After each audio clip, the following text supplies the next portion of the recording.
She walked in like any other customer. The automatic door slid open, and she stepped inside. Just another face in the evening rush at a typical American Walmart. The store's announcements echoed softly, mixed with the rumble of shopping carts. From the corner of the ceiling, a CCTV camera silently recorded her every move, its lens capturing her ordinary entrance. Nothing seemed out of the ordinary. She looked around, maybe getting her bearings, just like thousands of people do every single day in stores just like this one. But what the cameras recorded next would leave everyone speechless. She started her shopping trip in the produce section, casually picking up a few apples and placing them in her cart. Then she moved to the dairy aisle, grabbing a carton of milk. It all looked so normal, so routine. She blended in perfectly with the other shoppers. A mother with her kids, an elderly couple, a teenager looking for snacks. No one paid her any attention. Why would they? She was just another customer on a regular evening. But this was no regular evening, and she was no regular customer. Her plan was already in motion, and the most unbelievable part was about to unfold. As she meandered through the aisles, her path seemed random. A bag of chips here, a box of cereal there. But there was a pattern, a quiet purpose to her movements. She'd occasionally glance up, not at the signs, but at the cameras. A subtle, almost imperceptible acknowledgement. It was as if she knew she was being watched, and she wanted them to see. She was creating a trail, a story for anyone who would later review the footage. Each item she placed in her cart was a piece of a puzzle that nobody even knew existed yet. Then she arrived at the toy aisle. The bright colors and cheerful packaging stood in stark contrast to the quiet intensity in her eyes. She stopped in front of a display of teddy bears. She didn't just grab one. She carefully inspected several, one by one, as if looking for a specific one. She finally picked up a medium-sized, classic brown bear. She held it for a moment, almost like a hug, before gently placing it in her cart, nestled between the milk and the cereal. This small, simple act would soon become the most significant detail of the entire night. Finally, she headed towards the checkout lanes. But she didn't join the long lines. Instead, she pushed her cart to an empty, closed-off lane. She began to unload her items onto the conveyor belt. The apples, the milk, the chips, the cereal, and last, the teddy bear. Then, she did something nobody expected. She simply walked away, leaving the full cart and all the items behind. She walked straight towards the exit, not looking back, her face calm. She pushed through the doors and disappeared into the night, just as quietly as she had arrived, leaving behind a mystery that was only just beginning. The security guards would later find the cart, and a small, folded note tucked under the teddy bear's paw. A note that would change everything. What did the note say? That's a story for another time. But it goes to show, you never truly know what's happening behind a stranger's ordinary smile. Sometimes, the most incredible stories are hidden in the most mundane places. Thanks for watching. If you're intrigued by mysteries hidden in plain sight, make sure to subscribe and hit that notification bell. You won't want to miss what happens next. It was a Tuesday afternoon, just like any other. The fluorescent lights of the grocery store hummed a familiar, monotonous tune. Security cameras, mounted high in the corners, silently recorded the mundane dance of everyday life. Shoppers pushing carts, parents wrangling toddlers, employees restocking shelves. Among them was Sarah, captured in grainy, black and white footage. She moves through the aisles, her steps unheard. You can see her grabbing a carton of milk, a loaf of bread, the basics. Nothing seemed out of place. Nothing suggested this trip would be any different from the countless others she'd made. She pauses in the snack aisle, her head tilted as she considers her options. Then, her phone buzzes. She pulls it from her pocket, her thumb swiping across the screen. A small smile plays on her lips as she reads the message. The camera, positioned just above the chip display, zooms in slightly, capturing this fleeting moment. Her eyes are bright, her expression relaxed. She looks up, almost directly at the camera, before turning to place a bag of chips in her cart. The frame freezes on her face, a clear, unsuspecting portrait. This becomes the last clear image ever recorded of her. This was the last time anyone ever saw her. What happened in the minutes, hours, and days that followed is a mystery that has baffled investigators and haunted her family for years. Sarah paid for her groceries at 3:47 p.m. The receipt was later found in her abandoned car, parked neatly in its spot in the store's parking lot. The milk and bread were still in the bags on the passenger seat. Her purse, containing her wallet and keys, was gone. Her phone, the one she was smiling at just moments before, last pinged a cell tower 2 miles away at 4:15 p.m., and then it went silent. Forever there were no signs of a struggle. No witnesses reported anything unusual in the bustling parking lot. It was as if she had simply vanished into thin air. Police launched a massive search, combing the surrounding woods, distributing flyers with that final, smiling image from the store. Volunteers came out in droves. Friends, neighbors, and strangers, all united by a single, desperate hope to find Sarah. They called her name until their voices were hoarse, their flashlights cutting through the darkness of the nights that followed. But the woods remained silent. The city kept moving. But for Sarah's family, time stood still. Frozen 8, trace 47 p.m. on that Tuesday afternoon.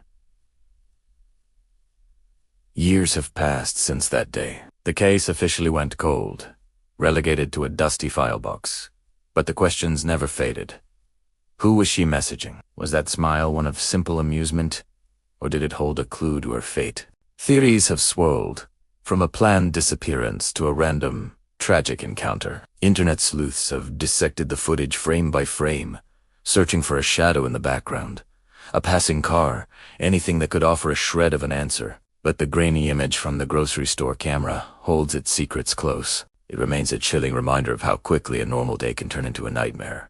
How a person can be there one moment and gone the next, leaving behind only echoes, questions, and a final, frozen smile. The search for what happened to Sarah continues, not by the police, but in the hearts of those who remember her. Thank you for watching. Have you ever heard of the case of Elaine Park? It's one of those modern mysteries that just doesn't make any sense. Picture this. It's January 28th, 2017. 20-year-old Elaine is seen on security footage, leaving her boyfriend's apartment in Calabasas, California. The camera captures her walking towards her car, a gray 2015 Honda Civic. And then, vanishes. For 5 agonizing days, her family and friends have no idea where she is. The search is on, but there are no leads, no calls, no texts. It's as if she just disappeared into thin air. Then, on February 2nd, a breakthrough, or so it's met. Her car was found parked on the side of the Pacific Coast Highway in Malibu, a scenic but desolate stretch of road. The doors were unlocked. The keys were in the ignition. Her personal belongings, including her phone, her laptop, and her cash, were all inside the car. But Elaine was nowhere to be found. This is where the story gets even stranger. The car's battery was dead. Why? Had she been sitting there for days with the lights on? Or did someone else park the car there and intentionally drain the battery? Police scoured the area. They used search dogs, drones, and helicopters to comb the rugged coastline and the cliffs above. They found nothing. No footprints, no signs of a struggle, nothing to suggest what happened to her. Investigators then started digging into her digital footprint. Her last phone activity was around 6 a.m. on the morning she disappeared. The phone pinged a cell tower near her boyfriend's home, and then later, another one near the coast where her car was eventually found. But the data trail stops there. Her social media went silent. Her bank accounts remained untouched. The boyfriend was questioned extensively. He said they had a normal evening, watched a movie, and she left in the early morning. He cooperated fully with the police, and they've stated he is not a suspect. So, if it wasn't him, then what happened? Let's explore the theories. One theory is that she decided to run away and start a new life, but this seems unlikely. She left behind everything she owned, including her beloved dog. Friends and family describe her as a vibrant, happy person with a close-knit support system. She had dreams of becoming a makeup artist. It just doesn't fit the profile of someone who would willingly abandon their life. Another theory is that she met with foul play. Perhaps she pulled over on the PCH for some reason and encountered the wrong person. It's a secluded area, especially at night. Could she have been the victim of a random, opportunistic crime? The lack of any evidence of a struggle makes this difficult to prove. There were no signs of a fight inside or outside the car. Then there's the possibility of a tragic accident. The area where her car was found has steep, treacherous cliffs leading down to the ocean. Could she have gone for a walk, lost her footing, and fallen?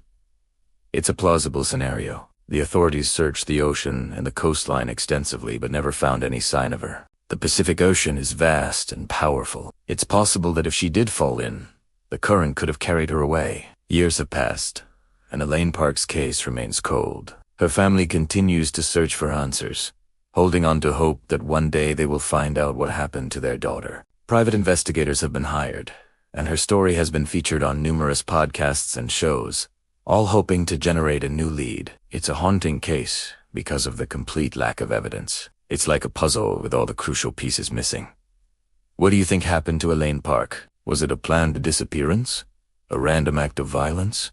Or a tragic accident? It's a chilling reminder that sometimes people can just vanish, leaving behind only questions and a lingering sense of mystery. If you have any information about Elaine Park's disappearance, please contact the authorities. Let's hope her family finds the closure they deserve. Thanks for watching, and don't forget to subscribe for more unsolved mysteries. The fluorescent lights of the mega store hummed with an eerie silence, a stark contrast to the usual chaos of a busy Saturday afternoon. Outside, flashing red and blue lights painted the parking lot in a chaotic dance of urgency. The store was on lockdown. Police had arrived, their faces grim, their movements precise and practiced. They were responding to a call that made the hairs on the back of your neck stand up. A woman had walked into the store with her husband, and then she was just gone. Her name was Sarah.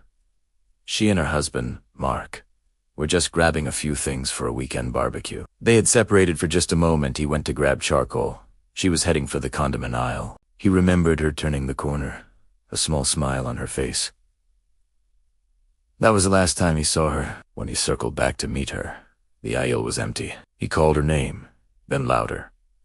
He checked the next aisle, and the next. A knot of dread tightened in his stomach. He pulled out his phone, but her calls went straight to voicemail. Panic set in. Mark alerted store staff, his voice cracking. Security guards began a preliminary search, their radios crackling with confused updates. But there was no sign of Sarah. It was as if the sprawling, brightly lit store had simply swallowed her whole. That's when they called 911. Now, hours later, the police were conducting a full-scale search. Every single aisle was methodically swept, from the towering shelves of the electronics department to the colorful displays in the toy section. They checked under every rack of clothing, behind every pallet of merchandise. Nothing. They moved to the public restrooms, pushing open each stall door, their flashlights cutting through the dim light. Empty. The search expanded. They went into the places customers never see. The cavernous stockrooms, the employee break areas, the chilly walk-in freezers. They checked loading docks and delivery bays. Officers even climbed onto the roof, searching for any possible, however improbable, exit. They combed through hours of security footage from dozens of cameras positioned throughout the store. They saw her walk in with Mark. They saw her wave as she turned down the aisle.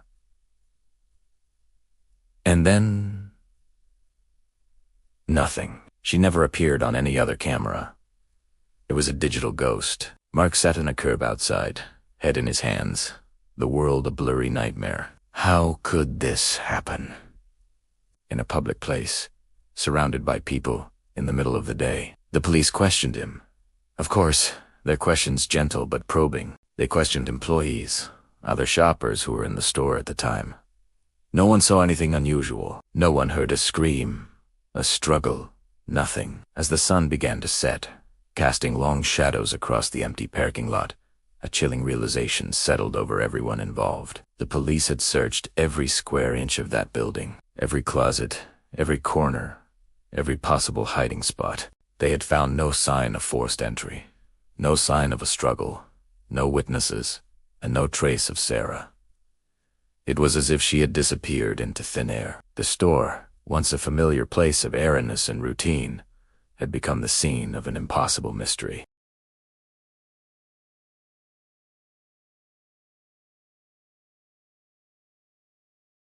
The investigation continues, but for now, the case remains a baffling and terrifying puzzle. Thanks for watching. If you found this story as chilling as I did, make sure to like and subscribe for more mysteries. Ever seen those stories that just don't add up? A person vanishes from a crowded place, and the official story is accident. But online, a different narrative takes root. You see flashes of it everywhere. Comment sections buzzing, headlines hinting at something darker, hidden exits, secret backroom rumors, human trafficking. It makes you wonder, doesn't it? Is it all just an accident, or something far worse? Today, we re-dive in deep into some of the most chilling cases, where the line between tragic accident and sinister plot gets incredibly blurry. We're not just talking about campfire stories. We're talking about real people, real places, and the disturbing questions left in their wake. Think about it. A bustling nightclub, a sprawling national park, a busy city street, places where you should be safe, yet people seem to vanish into thin air. Let's start with the hidden exit theory. This idea pops up constantly in cases involving large venues like hotels, casinos, or amusement parks. The theory goes that these places have secret, unmonitored exits, service tunnels, maintenance corridors, forgotten doorways used for nefarious purposes. In one infamous case, a young man disappeared from a bar. Security footage showed him entering, but he was never seen leaving through any public exit. Months later, his body was found in an area that was supposedly inaccessible. The official report cited disorientation and accidental death, but online investigators pieced together old building schematics, pointing to a sealed-off service passage right near where he was last seen. Coincidence? Maybe. But when you see this pattern repeat in different cities, you start to question it. Then there's the even more terrifying theory. Organized human trafficking rings operating right under our noses. This isn't just a Hollywood plot. The rumors often suggest these groups exploit the chaos of crowded environments. They target individuals who might be alone or disoriented. The online chatter is filled with supposed insider accounts, a former bouncer who saw something suspicious, a hotel employee who was told to ignore a certain hallway. Are these claims credible? It's hard to say. Law enforcement often dismisses them as unfounded panic. But for the families of the missing, these theories represent a desperate search for answers that the official narrative just doesn't provide. They see a pattern, a method, a terrifying efficiency that looks less like random chance and more like a well-oiled machine. And what about the secret backrooms? This is where the story gets really dark. Whispers of private, soundproofed rooms in the basements of clubs or businesses, where illegal activities happen far from prying eyes. In one viral story, a group of friends swore they saw a staff member lead someone through an unmarked door at a concert. The person was never seen again. When police investigated, the club owners denied the existence of any such room. The story was written off as a drunken misunderstanding. But again, the sheer volume of similar anecdotes from different places is unsettling.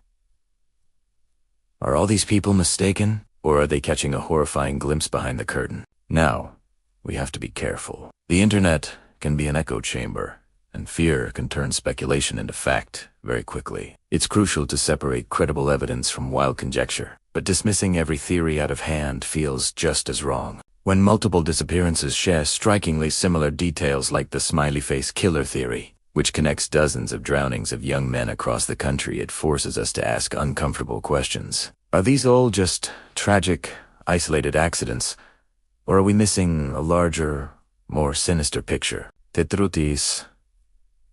We don't know for sure, and that uncertainty is perhaps the most terrifying part of all. These stories remind us to stay aware, to look out for each other, and to never stop asking questions, especially when the answers feel too simple. What do you think? Are these just urban legends fueled by grief and the internet? Or is there a hidden world operating just out of our sight? Let me know your thoughts in the comments below. And if you found this exploration as fascinating and chilling as I did, please like this video and subscribe for more deep dives into the unexplained. Stay safe out there. Thanks for watching. It was a cold, rainy day in McAllister, Oklahoma, December 26th, 2011. The holiday cheer was still lingering in the air, but for one family, a nightmare was just beginning. This is the story of Harley Cantrell, a 40-year-old mother of 3, who walked into a Walmart for her lunch break and was never seen again. Harley worked at the McAllister Regional Health Center, just a short drive from the local Walmart. At 11:54 a.m., she clocked out for lunch. She told her colleagues she was heading to Walmart to pick up a few things. It was a completely normal day, a routine errand she'd run countless times before. But this time was different. Security footage from the hospital captured Holly leaving the building. She was wearing her green work scrubs, looking just like any other employee on a break. She got into a green Ford Explorer and drove off. Everything seemed ordinary. There were no signs of distress, no indication that anything was wrong. She was just another person heading out for lunch. About 20 minutes later, at 12:20 p.m., surveillance cameras of the Walmart across the highway captured her walking into the store through the garden center entrance. The footage is grainy, but it's unmistakably Harley. She walks in, and that's it. That is the last confirmed sighting of Holly Cantrell. The strange part, no camera ever caught her leaving. Walmart has cameras everywhere at the exits, in the parking lot, covering almost every angle. Investigators reviewed hours and hours of footage from that day. They saw people coming and going, cars pulling in and out, but they never saw Holly walk out of any exit. They never saw her get back into her car. It was as if she had vanished into thin air, right inside one of the busiest retail stores in town. When Holly didn't return to work after her lunch break, her coworkers became concerned. It was completely out of character for her. Holly was known to be a reliable and dedicated employee. They tried calling her cell phone, but it went straight to voicemail. As the hours ticked by, worry turned into panic. Her family was notified, and by that evening, a missing person report was filed with the McAllister Police Department. The investigation began immediately. Police found Holly's green Ford Explorer still sitting in the hospital parking lot where she had left it. This deepened the mystery. If she had driven to Walmart, where was her car? This suggested she didn't drive herself. So, who did she go with? The security footage from the hospital showed her getting into her own car alone, but the Walmart footage showed a different vehicle, a green, older model car, dropping her off. This was a crucial lead. Investigators identified the driver of that car as Cody Ketchum, a man Holly worked with at the hospital. When questioned, Cody admitted to giving Harley a ride to Walmart. He claimed he dropped her off and then left. His story seemed plausible at first, but as investigators dug deeper, inconsistencies started to appear. Why did Holly leave her own car at work? Why did she ask a coworker for a ride for a simple lunch run? The plot thickened when police discovered Harley was pregnant at the time of her disappearance, and she had told a few people that Cody Ketchum was the father. This revelation cast a dark shadow over the case. Did this pregnancy create a motive? Was there a secret relationship that had gone horribly wrong? Cody, who was married, denied being the father and refused to cooperate fully with the investigation. 4 weeks, then months, and then years. The search for Holly continued. Volunteers scoured the areas around McAllister. Police followed up on every lead. No matter how small, they searched lakes, fields, and abandoned properties. But every search came up empty. Holly's purse was found in her abandoned car, but her wallet and cell phone were missing. The phone last pinged a tower near Eufaula Lake, a large body of water about 30 miles north of McAllister.